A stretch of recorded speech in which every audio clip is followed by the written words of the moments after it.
Inside XSI there is the model structure, which is like a mini scene and can contain anything a scene does, but it's enabled to be imported, exported. You can propagate namespace, animation, that sort of thing.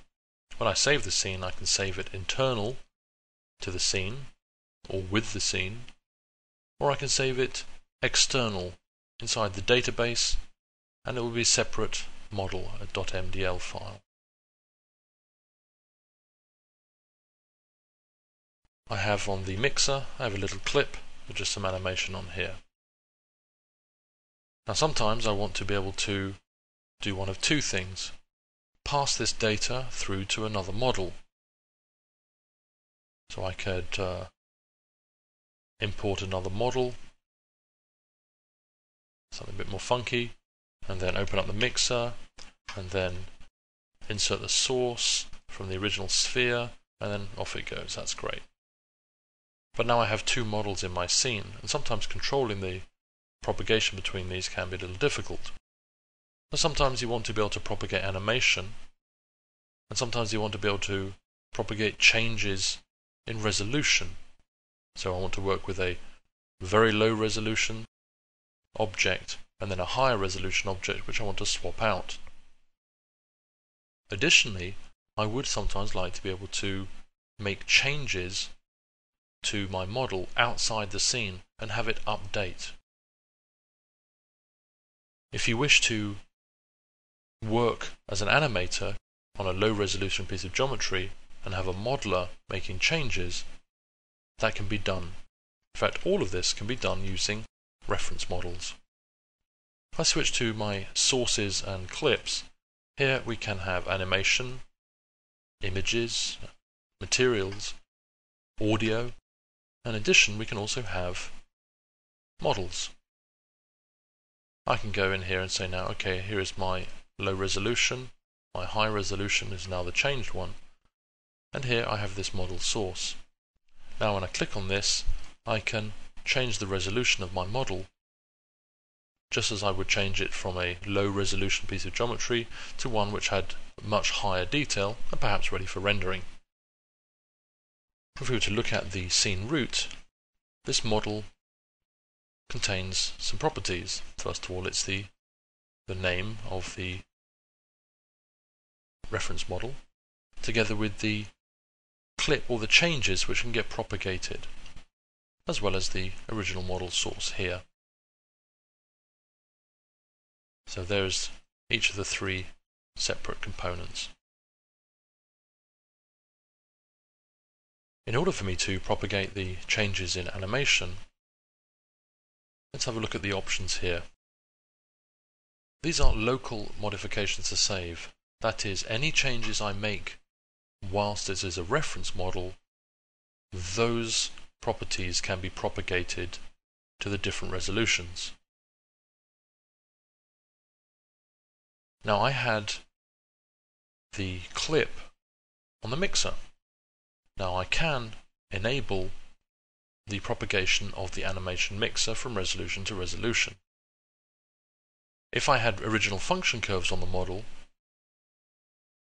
and I wanted to propagate that, I would not be allowed to, because I would have to have made the animation while it was a reference model. So what I'm going to do is open up the animation mixer, and it's giving me a warning. It says the local modification to save, i.e. this parameter, doesn't include the mixer option. Would I like to be able to enable it? Well, yes, I would in this case. What I can do is show a couple of things.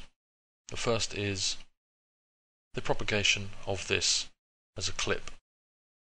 So if I were to turn on the animation mixer, when I propagate to my medium resolution,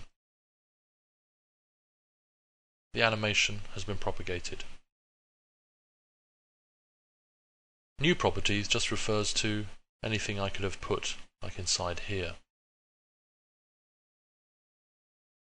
If I go back to the early frames, what I can do is now make some changes, perhaps make some rotation changes here. Just do a bit of keyframing. There we go. So here you can see that it's now logged that which I have changed, because I have things like function curves turned on. Those property values, parameter values, are now available to change to the resolution. So now when I switch to my low resolution, there we go, I have the rotation and I still have my animation. So I can pass this data back through multiple resolutions. In addition, working inside the Explorer here, you notice this is all locked. I can do animation, but I can't change the geometry. This has an advantage in that there's no way I can destroy the geometry data. What I can do is have someone like a modeler in another team be able to make those changes for me.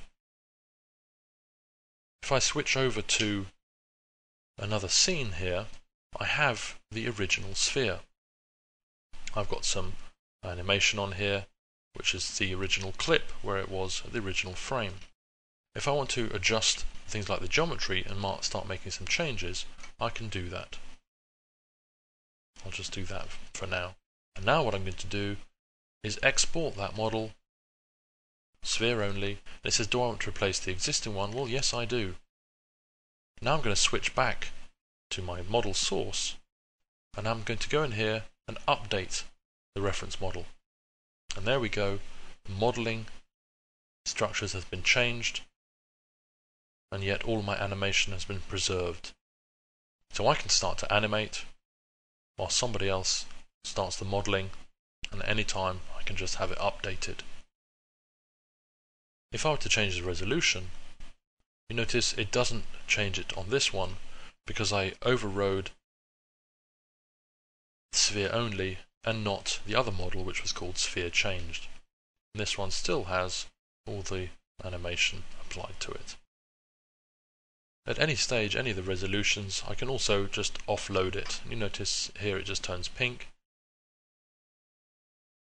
Here it's just been offloaded. So all the data, not a problem, still there on the resolutions. Off it goes. The post-load script is enabled to help make any additional changes that you wish inside the scene. If I were to go and load the script, go to my modeling and texturing, go into my scripts, I have a post-load. Now there are a couple, which is the immediate post-load, and the what I guess would be like the post-load after modifications have been made. The script itself looks like this. I've done sub ref model post-load and then given the model name. That's just the syntax for model source here. And then I want to do a message box just to show you exactly what happens. And then there's the post-load after any modifications, and I've just then done another little message box. So now when I change my resolutions from my model source inside my scene root as well, sorry, there we go, make this clean.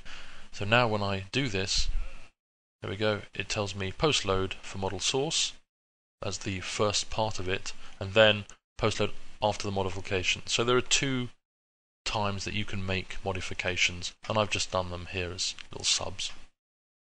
Or I could have just triggered a script which would have then been logged twice, but it could have been can be doing absolutely anything inside the scene. And finally, if you notice, I could have also had another level of resolution which can be used to work with slightly higher resolution to see how it's going, or you could even put it as something like another same identical object but with different animation as well. Especially useful for things like the original models, which have like clips of animation which you then perhaps want to change when you have a small army of them.